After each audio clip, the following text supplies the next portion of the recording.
Hello, and welcome to the Boom Project YouTube channel. We're here today because we published a book entitled The Boom Project, Voices of a Generation, and one of our esteemed authors is with us for a conversation.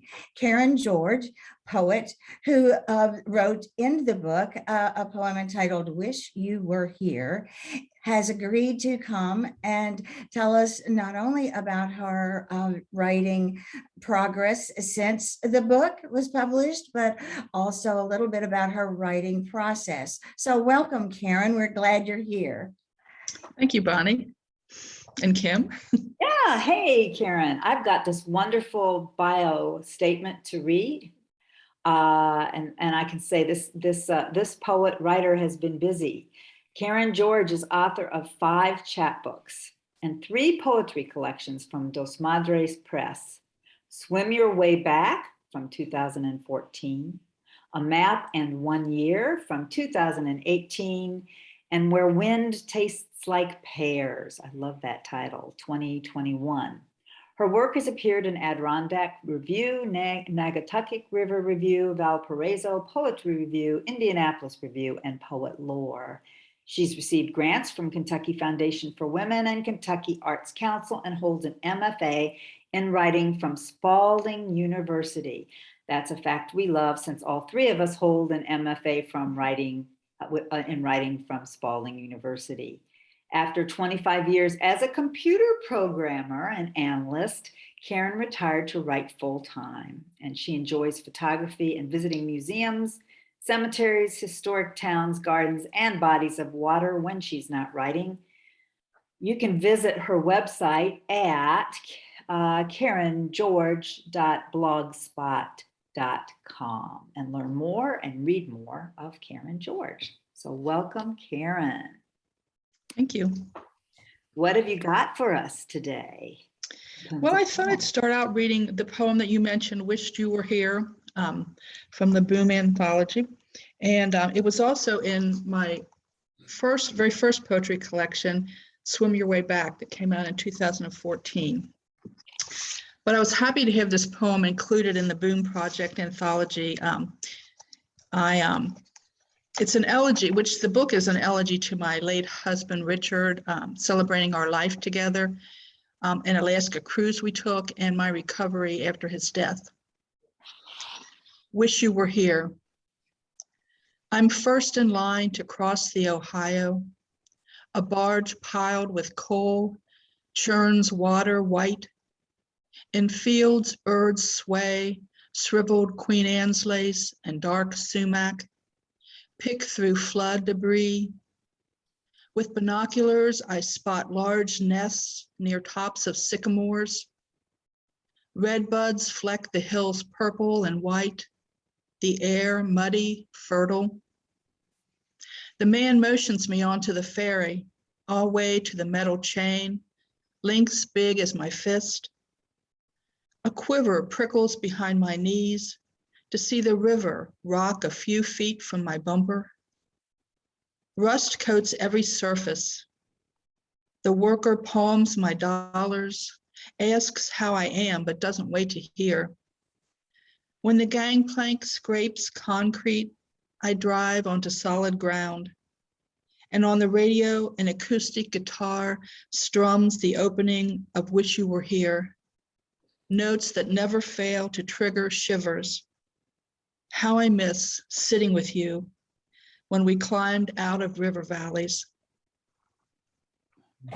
Oh, wow. Hearing you read it reminds us why we really wanted that in our book. Beautiful. Thank you. So. And my poem was inspired by an actual ferry ride several years after my husband died, when I was crossing the Ohio River back into Kentucky after having a massage. And just like the poem says, right after I was driving off the ferry, my car radio played the beginning notes of the song Wish You Were Here by Pink Floyd, a song my husband and I both loved. And that was a moment that birthed the poem. That was the moment. Yes. Did you know in that moment? I mean, did you go home right away and start? Well, actually, you know, I had to pull off the road and take some notes because I knew, so, because every time I take a ferry still, I'm reminded of my husband. We enjoyed a lot of scenic river drives and often rode the Anderson Ferry back and forth. It's been in operation for more than 200 years. And part of the reason I love taking the ferry is because I always feel kind of like I'm part of the river and its history. And you're sitting, in your car, or you can get out of your car, but you can feel the motions of the river, and you can smell its muddy, fertile scent, and I just can kind of imagine past generations how they chose its banks to be settled along.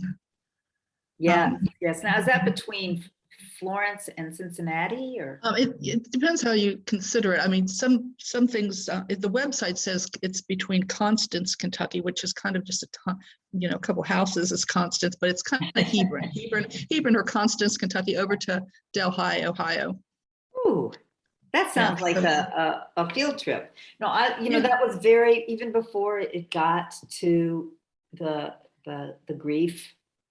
Mm-hmm. It was very visual and suggested so Mm-hmm. much. But I mean, links as big as my fist. The air was muddy and fertile. Trigger shivers. I love that too. So anyhow, Bonnie, do you have any comments or questions? No, I like the triggered shivers, and there's a ferry across from Kentucky to Illinois whenever I'm in that part of the country, because that's the only way to get there from down there. And you captured those images and that sensation so very well and appropriate. So thank you. Thanks. It's one of those, I think, what they say, liminal spaces where you're between something, one Yes. and another. And I think there's a richness there.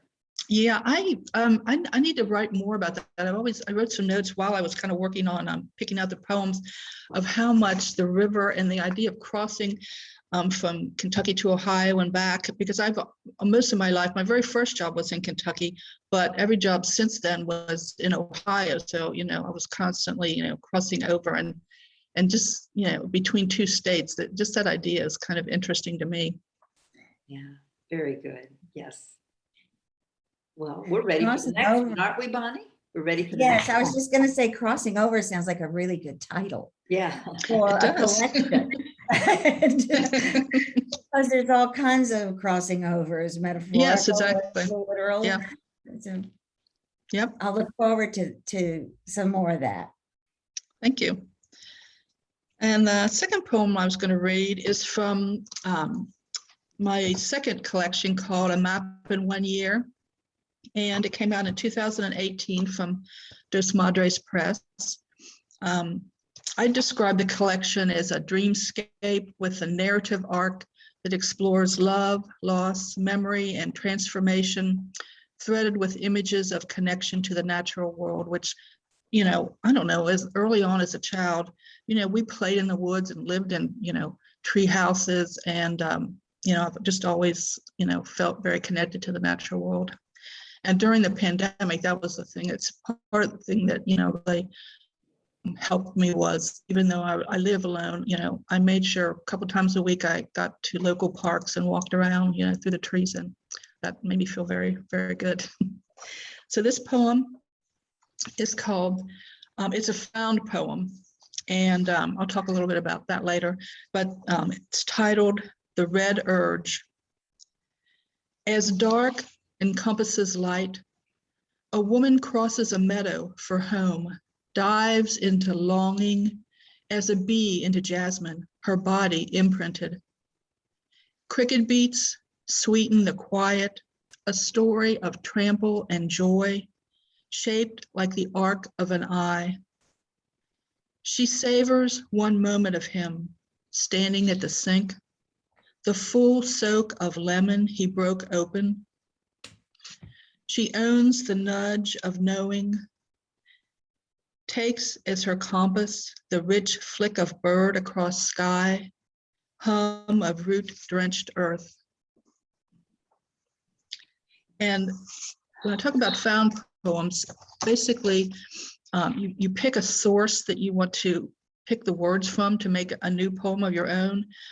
And I used poets that I really loved. And I wrote some using pages of novels. I used Virginia Woolf's To the Lighthouse for some of them. I used letters from Van Gogh to his brother Theo as source documents. And basically what I did was I would list words. I would, look at the source thing, and I would list words out in columns by parts of speech. I'd have a column of nouns or pronouns, then I'd have verbs, adjectives or adverbs, and then extra things, conjunctions and such. And I really enjoyed that step. It brought me back to the memory of diagramming sentence in grade school, which I adored, and it really hit. I found writing these found poems just addictive, really, and it kind of brought me really back to not that I ever got away from it, but the love of words in themselves and what, the magic of them. And so I would have this list of words, and then I would choose either by sound or image or feeling a noun, and then a verb from the column that kind of would seem like to go with it. And so for that poem, the word imprint jumped out at me. I liked its sound and meaning. I recently watched a documentary about baby birds imprinting on a human who raised them. And I found it so compelling. And then when I saw the word bodies, I paired that with imprint and got the idea of someone's body being imprinted by another, a man and a woman in love. And so those two words became the impetus of the poem.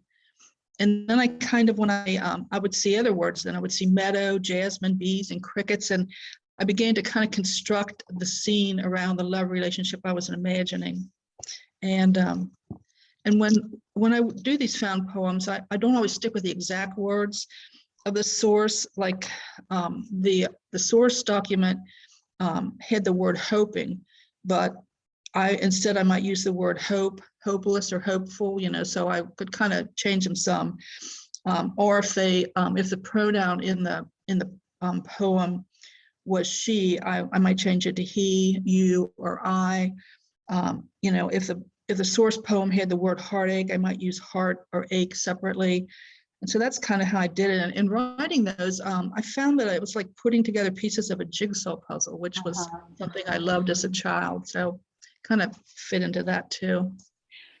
So what you're saying, Karen, when you say found, you found all these words in one primary source, and you took them out? Yes, I would. Each poem was a different source. The poem that I just read was from Tess Gallagher's poem Urgent Story. Oh. And it had like about 300 words, and I would just I wouldn't even read the poem first. It might be a poem I had already read, a while back, but I would just kind of start from the bottom, because I wanted my poem not to be really anything to do with any kind of themes or anything that was in her poem necessarily. So I just wanted to think of the words separately. And so I would start from the bottom of the poem up, and I would just kind of read each word and think, maybe I'll put that in a poem. And then I would make my list, like I said, of columns of nouns and verbs and etc. What a wonderful idea. I really found it. I mean, people use things like newspaper articles, and some people use a whole book, and take just one word from one page, and you really can do it. The only rule that I've ever heard of it with found poetry is to say the source that your words came from, cite that source, and other than that, you can kind of do anything you want. So do you have that on the page with the poem, the Tess Gallagher? Yes. And that, what that does, that encourages the person also to read Tess Gallagher. Yeah. Mm-hmm. And so you're doing more than just offering a poem, you're offering a reading experience. Yeah. Cool. What do you think, Bon? I like that idea, and I wrote down some notes, and I'm going to try some found poetry. I've always enjoyed it. I haven't known exactly how to go about doing so. And you just gave us the technique to use to find our words for a found poem. And some people, there's all different kinds of found poetry. Some people use whole phrases. I use like just individual words, but some people pick whole like phrases of a poem. and put them into their own poem, in different orders and things. And then there's like blackout poems, I don't know, and erasures. I don't know if you ever heard of them. Yeah, where you circle words or you cross out everything but the words you want. And it's interesting. Have you seen that done as well in like personal essay? I'm wondering. I'm sorry, I didn't hear you. Oh, okay. Can Can you hear me now? Yes. Okay. Have you seen that found poetry method used with other forms, personal essay, things like that? I don't know if I have. I'm sure they have been, but I don't know that I've necessarily noticed it. I mostly noticed it in poetry, but I'm sure they do. And I love the comparison to a jigsaw puzzle. Mm-hmm. So, okay, Bonnie? I was just thinking of a recently published memoir by Kathy Stearman that has some blacked out Oh, yeah. text in it. Mm-hmm. So for a little different reason, but yes, it does make for an interesting read because you either imagine or wonder about what's not there. So I can see where it would give a poet an entirely new doorway to step through. That's it. There's another place to transition, cross over. So, hey, well, this is great. The conversations about poetry lead us to conversations about process and how we get our ideas and that. So, Karen, what have you got now? This next poem is from my what I call my dream collection, where Wind Tastes Like Pears, and that came out just this August by Madres Press again. And these poems are meditations in imagination, memory, wildness, and wonder, how we connect and transform, seen through the landscape of dreams. And some of them are actual dreams that I've had, and others are imagined dreams. And there's a lot of found poems in this book as well. But this poem is inspired by a recurring dream I've had over the years of winding up in the river in my car, but somehow I always make my way out. Excuse me. In river dreams, I'm always going under. Brakes fail, the bridge unbuckles or climbs higher, higher, and when I reach the summit, no way down but to nosedive toward the shine. No time to eject before impact. Metal collapses in. The crush suck catapults me onto cold, dark plush, heavy on my head. Clouds of sediment churn when I frog kick off the bottom, arms overhead, body a bullet. Oh, the rising toward light, the tendrils down. My kicks thick as the musk metallic like blood. Chest ache of lungs longing.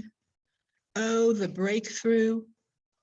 Nails of my fingers pierce the river skin, scrim that hems air. The dream ends before I thrash my arms, throw my voice across water to a triangle in the inlet, the boat that will turn for me. Woo! Wow, what a frightening dream. Excuse me.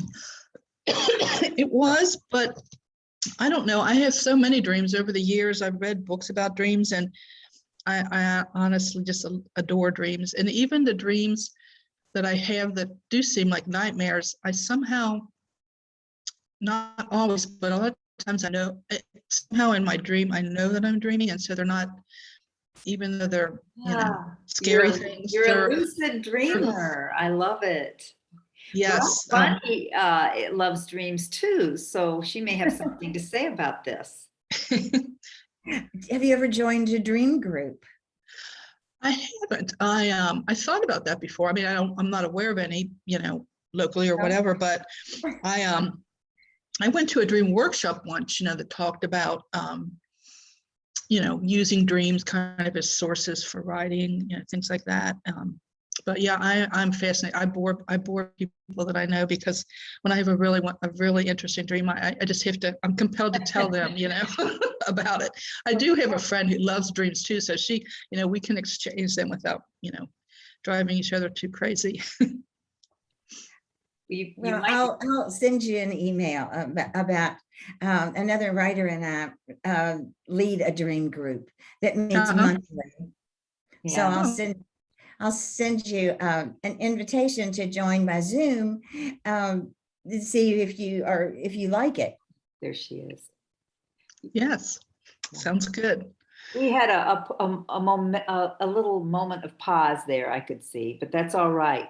Things are going well. So Bonnie will send you an email about a dream group. Okay, can't go wrong with that. I had a question.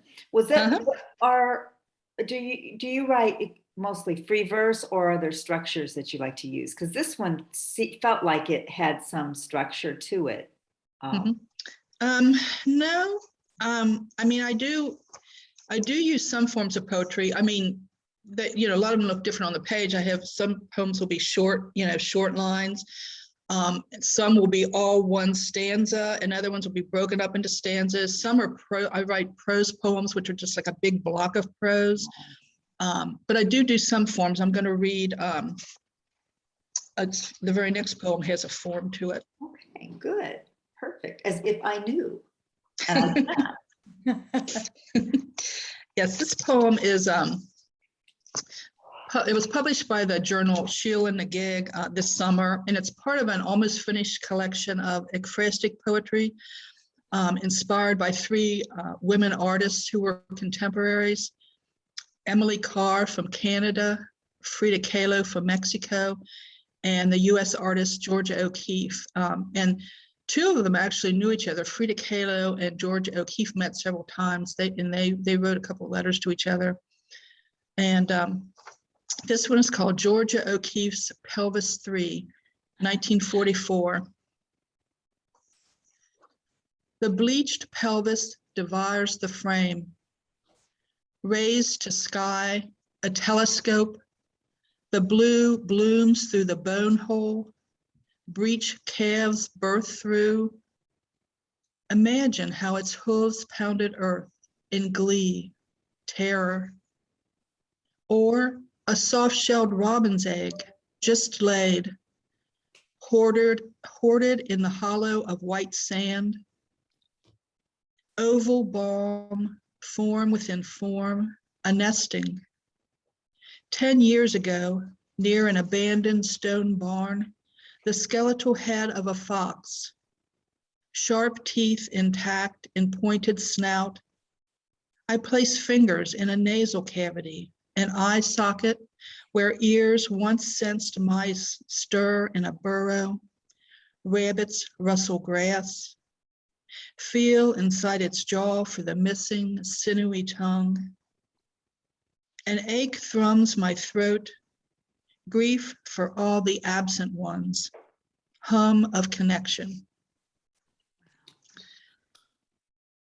And this poem is an ekphrastic poem, which is just taken from the Greek word ekphrasis, which means something like a written description of a work of art. And besides that, my poem is also written in a Japanese form called a haibun. And it's made up of a prose poem, which is just kind of a solid block of prose, and then combined with either before or after a series of haikus, which a haiku is a 3-line poem written with a 5-syllable line followed by a 7-syllable line, ending with another 5-syllable line. And this poem combines my love of writing and art. I've always loved visual art. I frequently visit Cincinnati's Art Museum and the Taft Museum, but I never thought of combining my love of writing and art until one of my semesters at Spalding University. When I was doing my MFA, we visited Louisville Speed Museum because we were assigned to write something inspired by a particular piece of art there. And then when I went to Paris with Spalding University, their summer residency, I visited so many art museums, and I was really entranced by seeing painters' work that I had, known about for years, seen it in person, just, and it seems like ever since that I've been writing ekphrastic poems of one artist or another. I love how it starts with the description of the picture, the painting, I presume. And then it changes to an imaginative or speculative kind of imagine this and that. And then there's a sense of touch, placing your fingers in. And I thought, it was very satisfying to hear and listen to, whether or not you've seen Georgia O'Keeffe's work or not. Yeah, I tried to do that with a lot of the poems, describe a bit of what the actual painting, looked like. And then some of them I go to, and what it made me think of was an actual memory of my own, which in this case that was when I was young, I saw this actual skeleton, and what it made me think about. And yeah, about the animal before it was a skeleton, and all the other people who, comments by you, Bonnie? I really like the line, the egg just laid was hoarded in the sand, I think is the way it was. I may be mixing two lines, but I just loved that image. And again, starting with the bleached canvas was a wonderful way to start a poem, because it's very much analogous. Yeah. Thank you. My last poem that I've picked to read is, it's called I Come From Women Who Pray, and this was published in Main Street Rag in 2020, and it's part of a collection I'm working on that I'm calling my Family History Project, which I consider mostly memoir, even though I think most of them are poems so far, but I may have some that are more like nonfiction, eventually, but they're about my deceased loved ones, my grandparents, my parents, and my two husbands. And it's a book about memory and family history. And, they're in the poems, but I'm in them as well. And this is called I Come From Women Who Pray. My maternal grandma, Clara, prayed as she walked her dog through neighborhoods, 2 to 3 miles, some steep hills. My mother, Vivian, recited 2 rosaries daily, one after breakfast, one before sleep. As a child on padded kneelers, Mom and I lit candles before Mass. Someone needed help. Heads bowed, rows of radiant votives, crimson glass arrayed in a rack, a metal box to drop quarters into, tinny echo. Mom's faceted ruby beads. Before she prays, she reads the all caps names she printed in an old 6x9 flip-top steno pad, uncolored cardboard, warped, stained. From her church prayer team, she'd receive calls to add new people and intentions. I don't know how she read the tiny penciled letters. Pages divided vertically into 2 columns, a page for cancer, surgery, miscellaneous health, others, deceased, rest in peace. Full names, first names only, merely 2-year girl.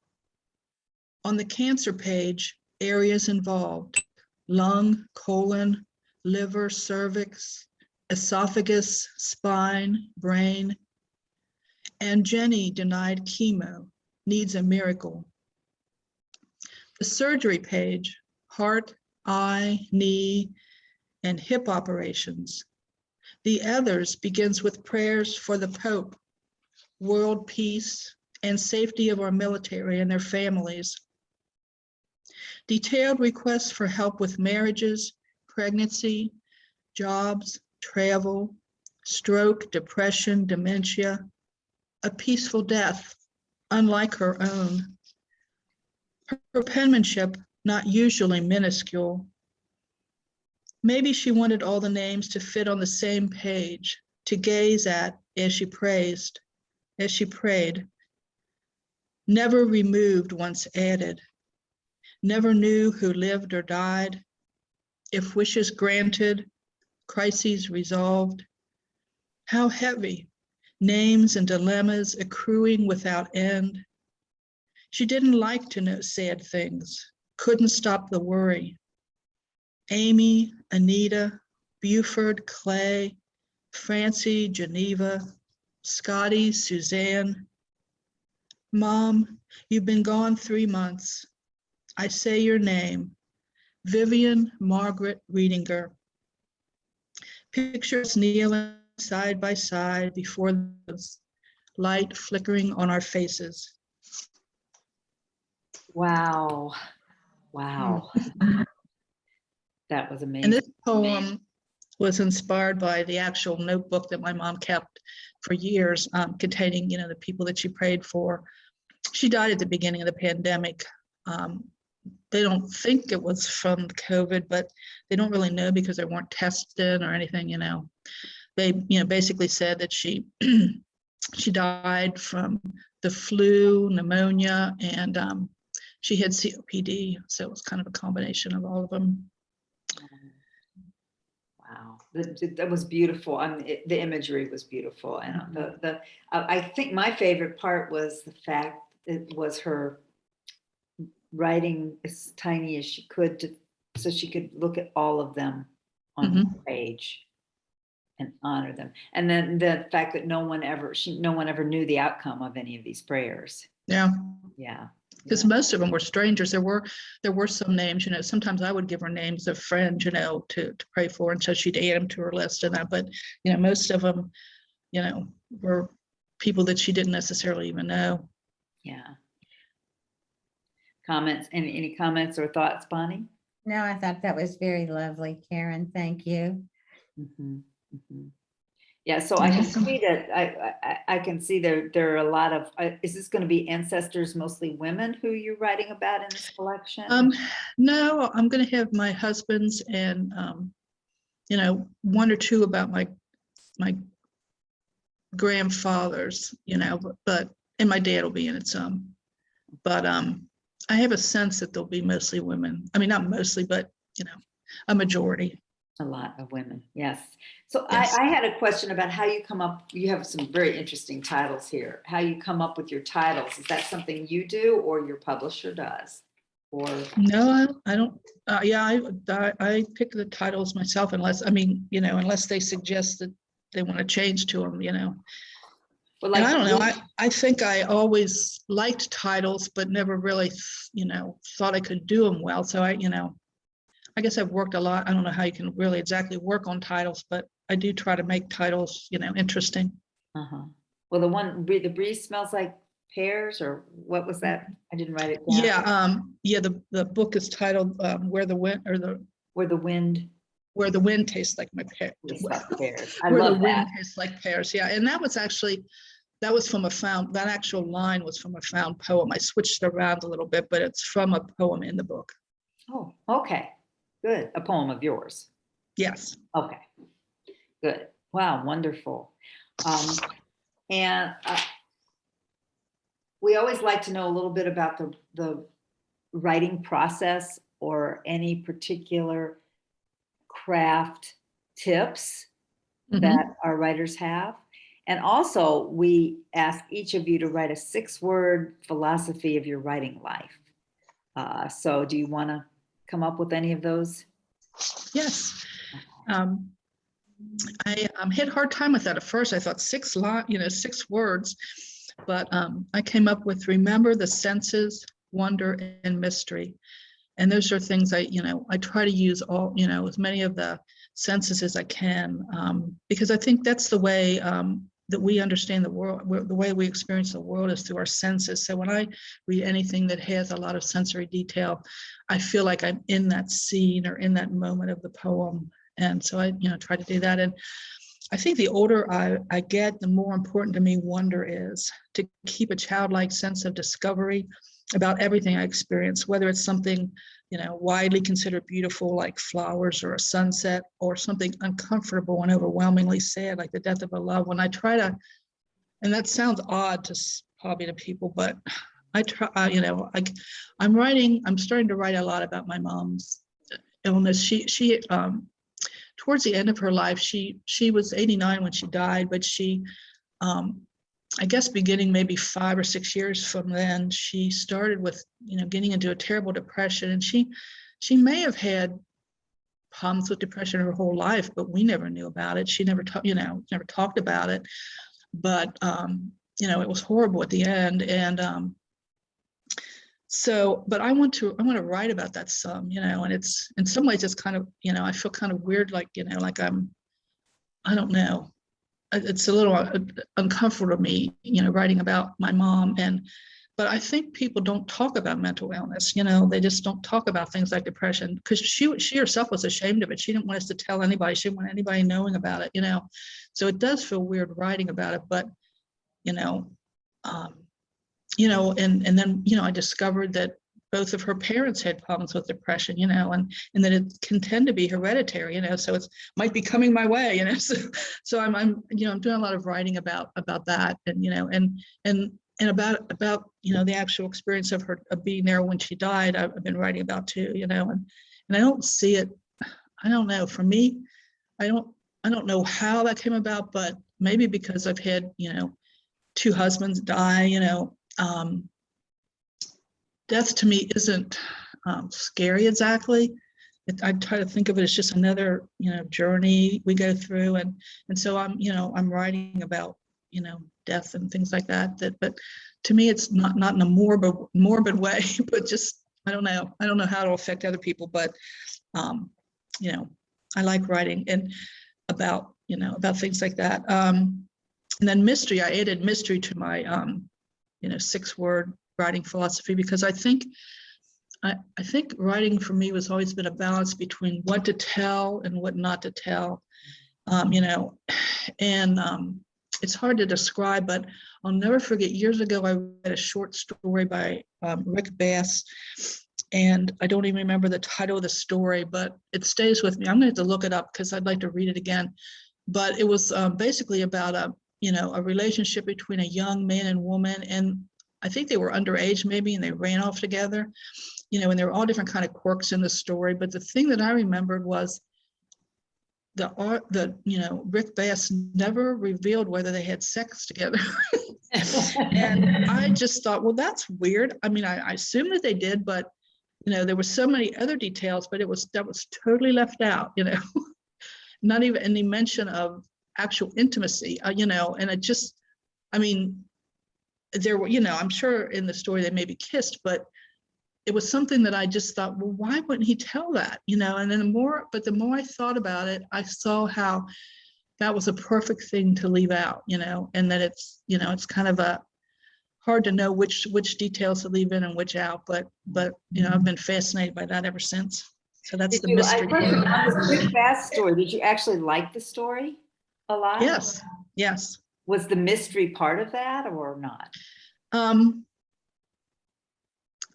I can't exactly remember. I think it was,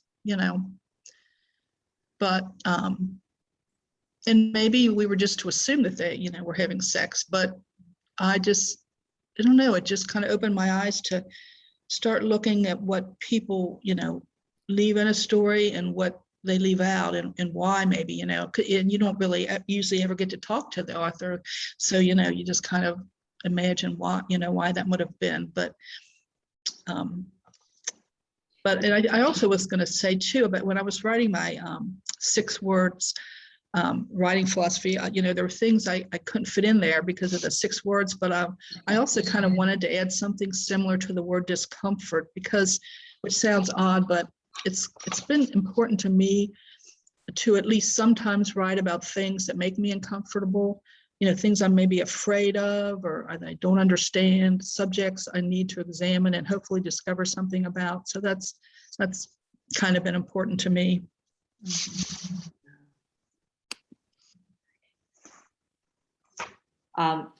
Any final things that you'd like to share with us, advice to people who are trying to start a writing life, or about process, things that have worked for you?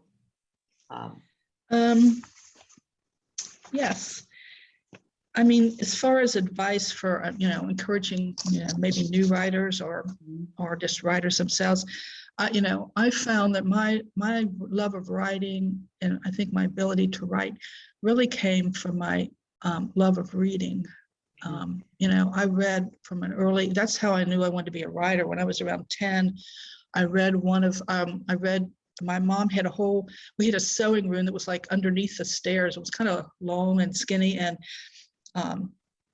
she had some bookcases in there besides the sewing machine, and she always had a whole bunch of mystery novels, and they weren't for someone my age. I was only 10, but and most of them took place in foreign countries, and they were murder mysteries and things. And but I was always just fascinated, of how and through the book I could feel like I was in that country and with those characters, and I kind of thought, this is what I want to do, is be able to create a story like this, when I get older. So have you written a mystery? I have not. I don't really like. The funny thing is I don't really. Well, I don't like mysteries. I don't. Prefer to read mystery stories as such. The genre of mysteries. But I like mystery in anything. It's just something. Because people. We're all mysterious to each. We're all have a lot of complexity and dualities that and that's, I think, what's really fun to read, is about characters and things that happen to them, and to wonder, that's where the mystery, I think, comes in writing for me. Not being not a poet, poetry often contains mystery. Because the poet is not directly saying what she means. Well, she says what she means, but she's exploring, and she's getting to some sort of recognition or understanding toward the end. It's a journey of discovery. So I like this. I think poetry is mysterious, just by virtue. I think with poetry, because it is so kind of compressed, you really have to try to use as few words as possible, but to suggest as much as possible, with those smaller words, so which is a challenge, and it's really helped me.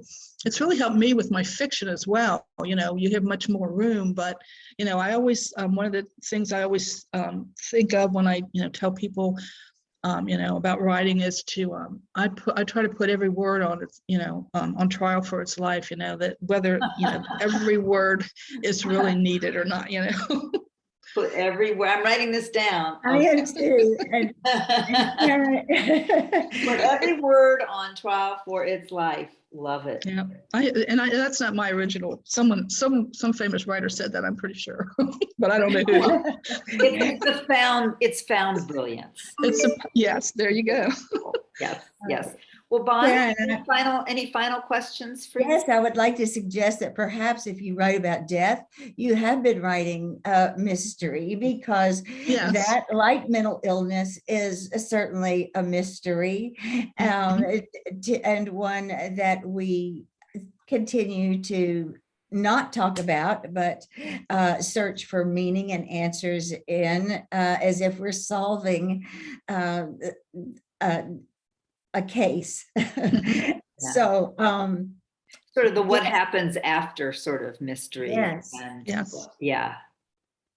And for me, I think when you write about people you've lost, it gives them a new life, not a different life, but just a little bit of a new life. And I think all of us would want that. Yes. As long as the details are flattering, or at least not unflattering. And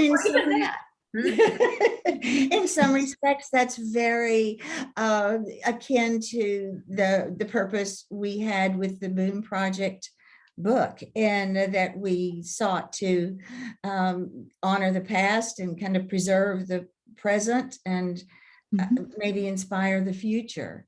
So it all kind of ties together, and in the same sort of emergence as life cycles. Yes, I agree. I agree.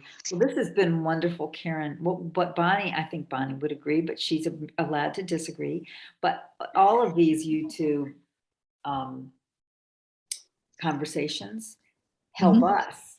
I mean, we gain knowledge from each writer and insight. And what's odd for me is that every writer comes through with a different 6-word statement, and they're not all the same. So in other words, it's, you know, it's a unique thing.